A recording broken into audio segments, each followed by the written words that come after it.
And they pitched me against this dude who must have been like 8'10". Okay, that's an exaggeration, but this dude was huge, man. Like a fucking 50 Cent figure, you know? But Ja Rule was more like it, given how things panned out. And this guy, literally, golden tooth, tattoos, you know, he's one of the older kids, grade 11, grade 12. Timberlands, basketball jersey, didn't even bother to wear his school uniform, button-up shirt.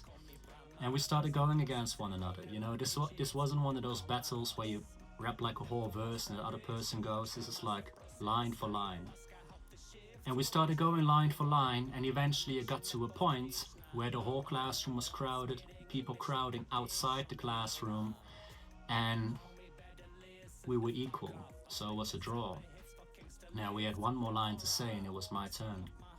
I said my line, can't even remember what it was, but I remember it ripped his head off.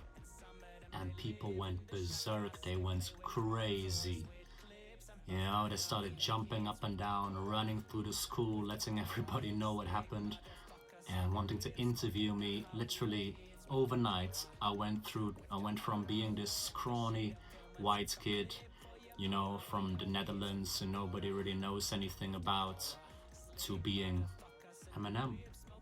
Literally, I would arrive at school and I would leave and people would be calling after me, "Hey, Eminem, Eminem!" And that wasn't even done in like they were trying to taunt me. They honestly, they saw it. They saw it, and that made me see it, and that made me start rapping. And that's the whole story of how everything happened. You know, shortly after, continued making music, started getting featured on radio stations, collaborating with other artists, really honing my skill.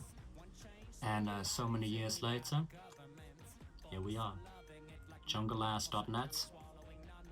Check out my music and videos.